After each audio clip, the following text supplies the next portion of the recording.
Hi, and welcome back to the Patient Podcast, a podcast for my patients and anyone else who cares to listen. My name is Dr. Ben Young, and you might be a patient of mine.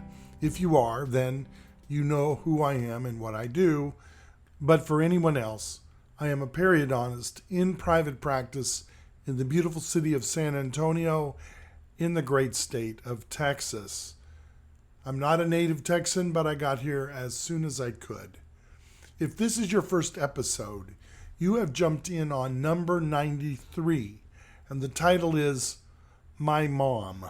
I think you'll like the story. Now, because this is 93, it means there are a lot of preceding ones you might want to check out. It's easy. Go to my website, click on different tabs there, and just look around. You can also search for this podcast on most of the major podcast disseminating sites like Libsyn, iTunes, Spotify, and the rest. If you subscribe, you will find they show up as soon as I publish them. As those of you who have listened to anything on this podcast before likely know, I use this podcast because it is easy for me to talk with you about things in the most convenient way for both of us possible. I produce them when I have the time, and you listen as you have the time. Unlike sane podcasters, today I don't really care about the numbers of listeners. What matters more to me is that I am speaking to those with questions or curiosity, as well possibly problems and concerns in the area of their teeth and gums. It's because I don't care to monetize this activity that growing the audience numbers is not that important. Having said this, if you find this information helpful to you, by all means, share it with others for their benefit. So, this vehicle is simply an opportunity to speak a little into your life, both as a practitioner and hopefully a friend, though admittedly, for most of us, our paths will cross just a little, if at all, and that's as it should be. I'm speaking to those in the multiple different countries who are listening in. Glad you are with us, but you have a life out there, and this area or problem is just a small part of it. I get it. Recently, I was talking with some business associates and was explaining to them that I'm going to do a second edition of my book, The Joy of Flossing. It was published in 2015, and it needs a good edit along with adding more material. Who knows? It might reach the length of a real book. Right now, it takes under an hour to read. And as always, its most important feature are the pictures in the middle showing how to effectively floss, something most people do not understand unless they've been shown this in the same way I was shown during a class in my first year in dental school. Now, I'm the son of a dentist, and I did not know the correct or most effective way to floss until I got to dental school. That story is in the book, so I won't repeat it here. But there is an important story that I don't think I have shared, and so will do so today. But before I do, I will give you the punchline or conclusion up front. We don't do logical things as kids. We're not capable of logic at first. It is both trained and learned. Right now in our world, the family is under attack, and the prize, it appears, in this conflict are the children. There are a lot of reasons for this, and most of them are either misguided on the give people of the doubt side or outright evil, attempting to destroy the next generation. Certainly, speculations as to why all of this is happening abound, and I will not be going there today or likely in the future because it strays from my purpose. But what I do want to do is explain through my own first-hand account why, as a child, I never got a cavity, and why school was easy for me. It doesn't have anything really to do with my intelligence. I consider my level of intelligence to be normal. Every day, I encounter intelligent people, with some of them having gone further into academia or up career ladders than I have, and some who have not traveled as far. Natural intelligence isn't, to my mind at least, the big differentiator. Sometimes it has to do with the influence of others in our lives.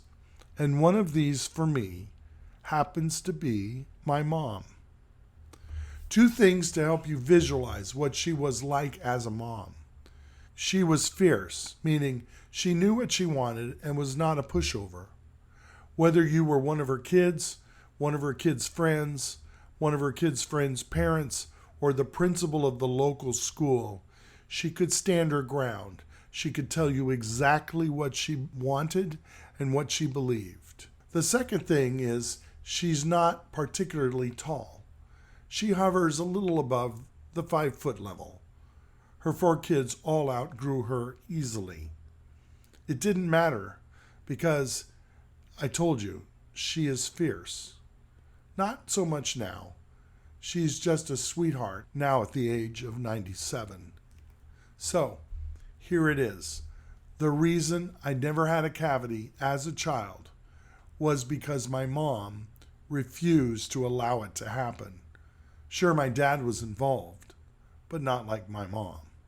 First of all, we did not have desserts, except once a week on Fridays when, as a family, we had a bowl of ice cream while watching a couple hours of TV. Let me back up. TV in our household was not allowed on weekdays, except perhaps on occasion for 30 minutes. Translating this today, I would have been one of the kids whose time on a computer or smartphone would have been monitored and limited. At the same time, I was pushed outside to play with other kids in the neighborhood. And no, she wasn't worried about strangers.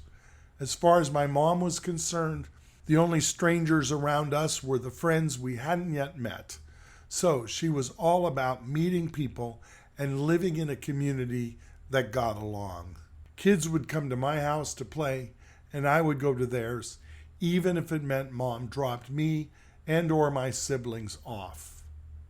Personally, looking back on the COVID lockdown years we have just been through, I think one of the most important lessons we should take from it all is that isolation is tremendously destructive, and that, like the chicken pox in my early years, it is better to get it and get over it than attempting to avoid it. Mom saw to that too. When one of us got the chicken pox, she made sure the other siblings spent a lot of time with that one. It was a project to get us past it the old-fashioned way. Viruses cannot be avoided. We knew that then, and it's still true now. They are a part of life. Now, I'm not talking about the importance of isolating people from viruses if they are immune compromised, but I'm talking about the general population. Fear, on the other hand, can and should be faced and managed, and we should learn to rely more on one another, those physically close to us, than listen to talking heads placed in their positions by moneyed interests.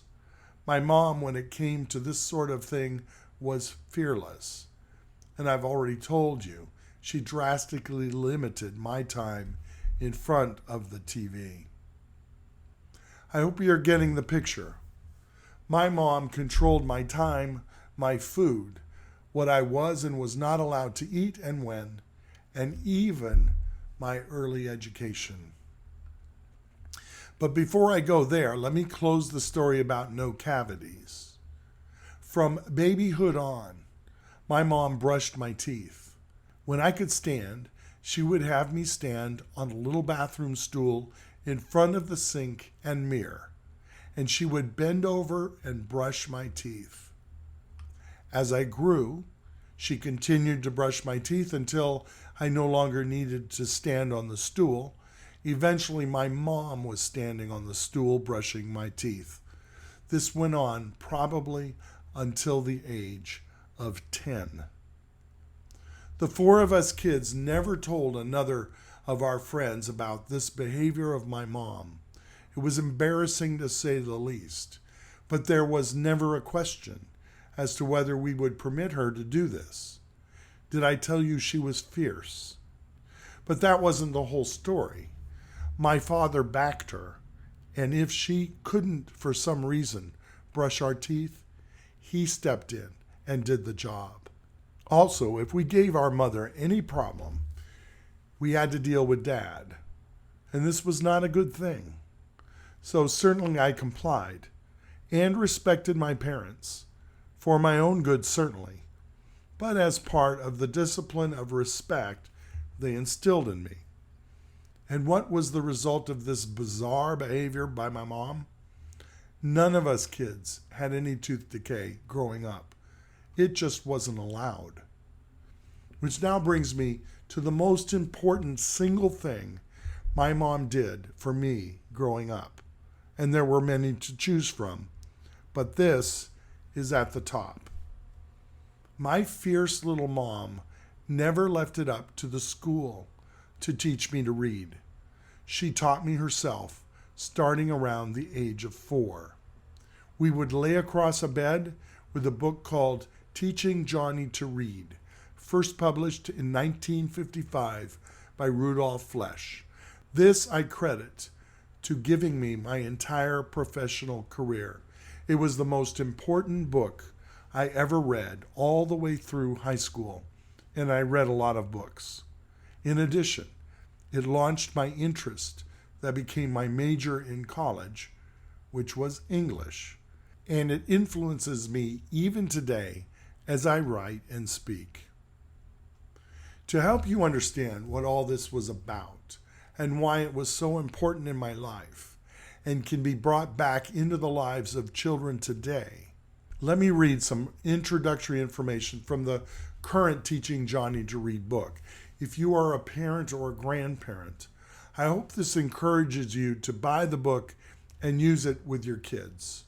If you don't consider yourself a very good reader, this book is perfect for you as well. It will improve your reading skills while you teach it to someone else. My mom used this book with my next-door neighbor when he was a freshman in high school. Reading is just an important skill. It doesn't matter when you learn, just that you do. This is the foreword to the book Why Johnny Can't Read and What You Can Do About It. The author of the book is Rudolf Flesch, spelled F-L-E-S-C-H. The foreword is by an Edward Ziegler, and I'm sorry I don't know who this gentleman is. The title of his foreword is Why Our Children Aren't Reading. After 6-year-old Luke finished kindergarten, he and his grandfather began a summer project, teaching Luke to read. The pair sat down one July morning with a list of words that made up the first of 72 lessons. Soon Luke learned the sounds of 5 short vowels and 17 simple consonants and began reading words like jam, nip, wag, and hop. The lists went on to cover words with other sounds and spellings and 2 or more syllables: chipmunk, kangaroo, and snowball. The last list included liberty, independence, and blueberries. 6 weeks later, at a Chinese restaurant, Luke read his fortune cookie to his proud family. Quote, "Careful planning will bring rich rewards." How could Luke learn to read so quickly? His grandfather had used a foolproof method of teaching based on the alphabetic code. With few exceptions, all English words are spelled by this code, which consists of fewer than 200 letters and letter groups. each standing for one or more of the 44 sounds in English. Once a child has learned this code, he can read. Luke's father is Rudolf Flesch, a prophet of reading reform. His celebrated book, Why Johnny Can't Read, 1955, is still in print and contains the 72 lessons that Luke learned. A 1981 sequel, Why Johnny Still Can't Read, repeated his recipe for resolving the crisis of our schools. And now, an official U.S. Department of Education report endorses Flesch's insistence on teaching the alphabetic code. Third world scenario. In that first Johnny, Flesch wrote, quote, "The teaching of reading in the United States flies in the face of all logic and common sense," unquote.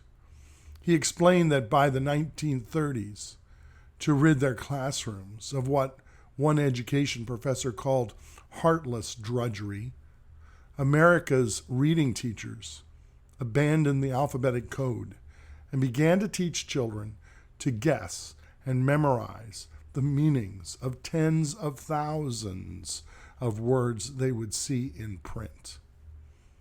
What I suggest, Flesch said recently, was very simple. Go back to the ABCs.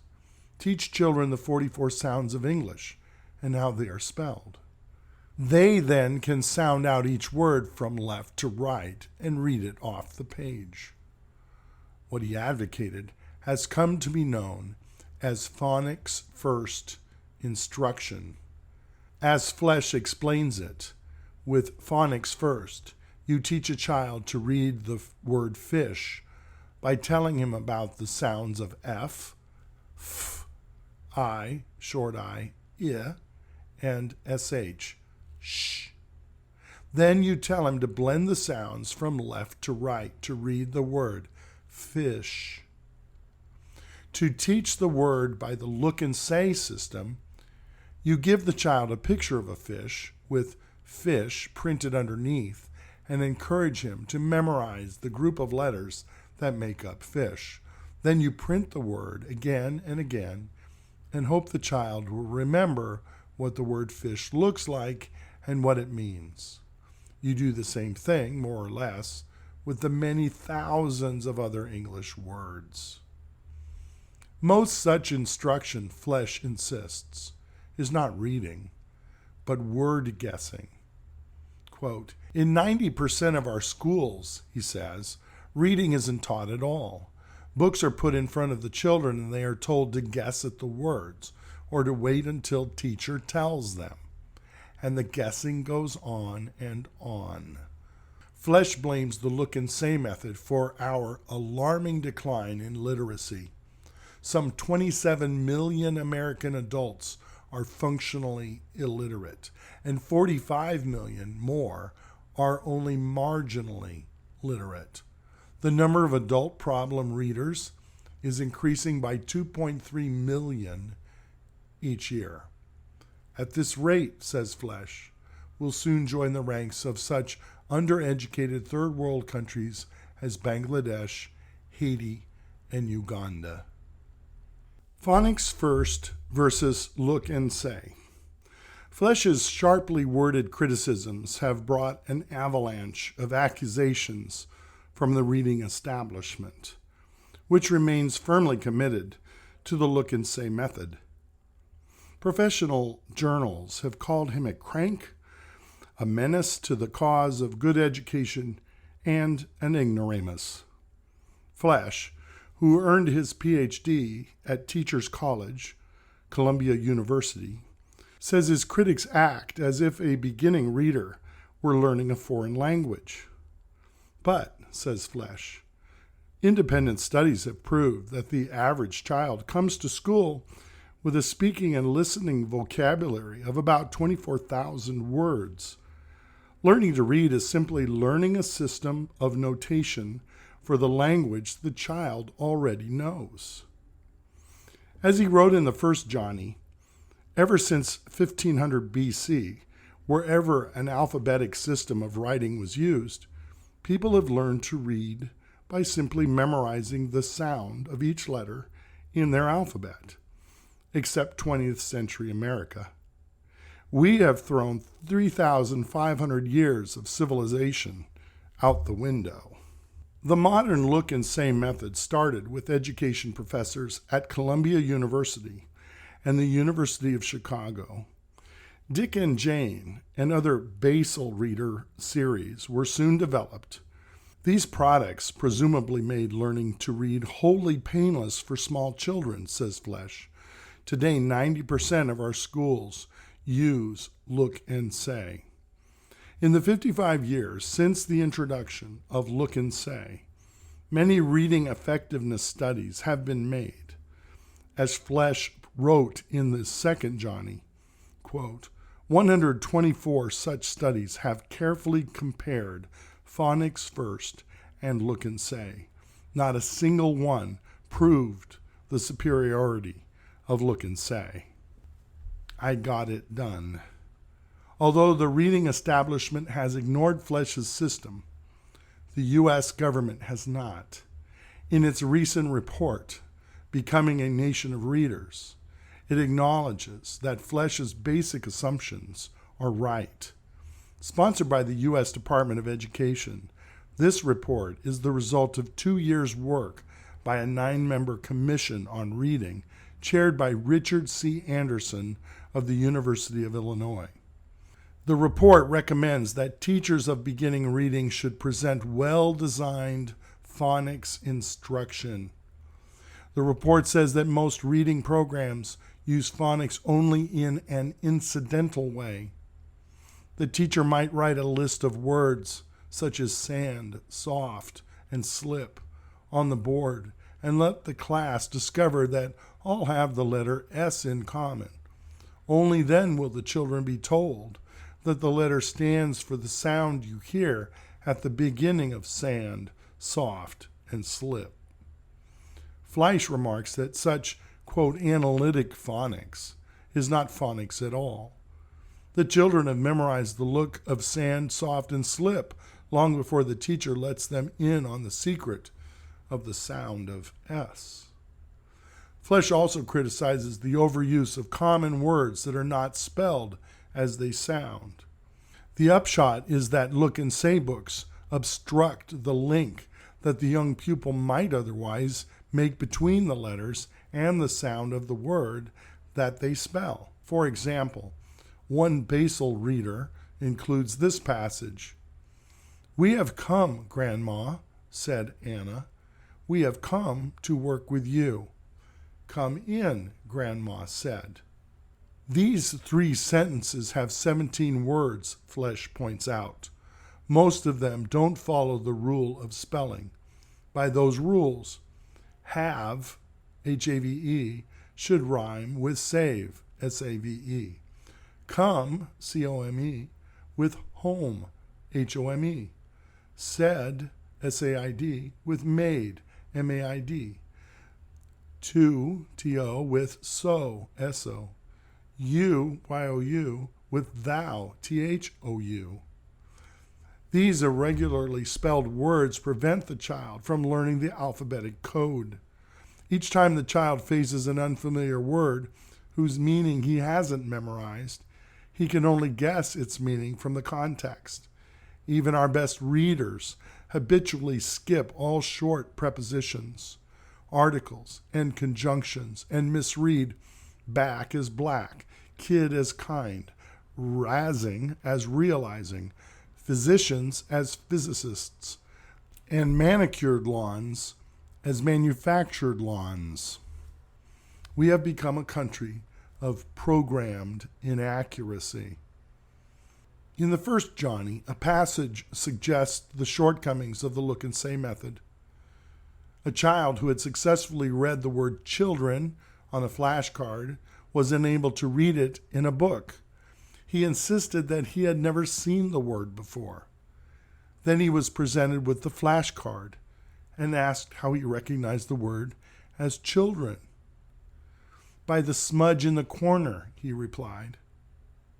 Flesch points out that with phonics instruction, a child learns to read by midterm of first grade.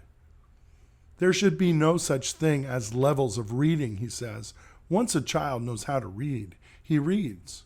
He doesn't have to spend hours circling consonants on worksheets. The Commission on Reading report notes that even young children often see the futility of doing workbook page after page. As one boy said, "There, I didn't understand that, but I got it done." Success stories. The basal reading textbook industry generates an estimated $300 million in annual revenues. The total cost of one copy of reading material per pupil in a full reading program can amount to well over $300. According to the Commission's report, large publishing companies invest upward of $15 million to bring out new basal reading programs. It adds, most programs begin at kindergarten and continue through the 8th grade. An entire basal reading program would make a stack of books and papers 4 feet high. One patch of sunlight in this gloomy landscape is Rochester, New York. In 1974, its school system was turning out troubled reading students faster than special remedial teachers could solve their problems. One of these teachers, Mary Burkhart, recalled in her foreword to Why Johnny Still Can't Read, quote, "The problem was that even 6th graders were still guessing at words. As a result, students were far below grade level in reading skills." That summer, the Rochester School Board appointed Burkhart director of reading, which led to the institution of phonics first instruction in the 46 elementary schools. Change came hard, she says. One veteran teacher said we were making a big mistake. Within a few months, though, she told me, "I have taught reading for 20 years, but my first graders have never been as far advanced as they are this year. I just thought I was teaching reading before." 5 years later, Rochester students were performing above grade level in the primary grades and at grade level in the intermediate grades. One librarian told me, "Our 2nd grade students are now reading like our 5th graders used to read." School systems in Mount Vernon, New York, Corpus Christi, Texas, Scottsdale, Arizona, and some public schools in the New York City system tell similar success stories. Impressed by such tidings, schools in Grass Valley, California, Boise, Idaho, and Pittsburgh have switched to phonics first.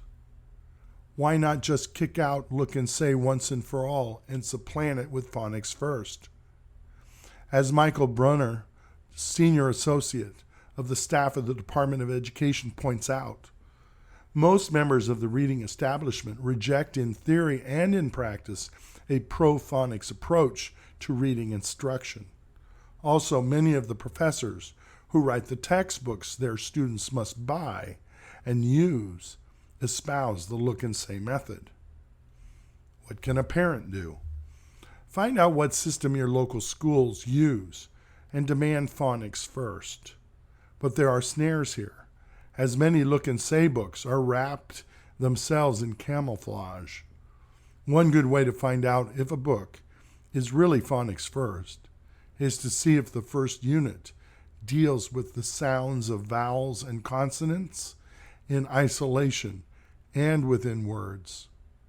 Among the mementos of his long battle that Flesch cherishes most are letters from grateful parents who have used the lessons in the back of Why Johnny Can't Read, the ones little Luke used. From Louisville, Kentucky, a mother told how her 9-year-old could not read and had been pronounced dyslexic.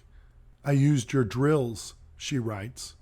By 6th grade, Dan was at grade level in reading and 3 years advanced in vocabulary. A New Jersey clergyman wrote, "I first encountered Why Johnny Can't Read 20 years ago, and used it to teach my 4 preschool children to read. Let me give you a progress report of my offspring. Cynthia, Princeton, class of 1980. Harvard Business School, class of 85. Philip, Colgate, 83. Edward, Boston College, 85. Frederick, Harvard, 88. Thank you. And now just a 4-paragraph preface to the book by the author that I think's useful as well. This double-purpose book, with its rather awkward double-purpose title, and I'll go back, the title is Why Johnny Can't Read and What You Can Do About It, needs a bit of explanation. Let me put it this way. Just as war is too serious a matter to be left to generals, so I think the teaching of reading is too important to be left to the educators. This book, therefore, is not addressed to teachers and teachers' college professors, but to fathers and mothers. I tried, to the best of my ability, to write a book they can use to help their children read. But in the United States of 1955, a simple home primer wouldn't have a chance. It would have to make its way against the almost solid opposition of teachers, school officials, and the educational, quotes in air, experts. And that's why this book is not only a practical handbook, but also a little compendium of arguments against our current system of teaching reading. So please forgive me if the structure of the book seems a little peculiar. I'll stop reading there. He just goes into some more details on chapters and pages that aren't really applicable to what I wanted you to hear. Again, this is probably the most important book I encountered in my childhood, because it set up the opportunity to be able to read on my own without difficulty. And that started my reading activities, resulted in me wanting to go into English as a college degree, and has been at work in my life ever since, with the ability to read, comprehend, and also speak and write. It all began because my mother wanted me to know how to read and wasn't going to trust it to the school system. Well, that's it for today. Thanks for letting me share about my mom. It's always a treat to do so. You have been listening to the Perio Patient Podcast. I'm still Dr. Ben Young. Thanks for listening. Bye for now.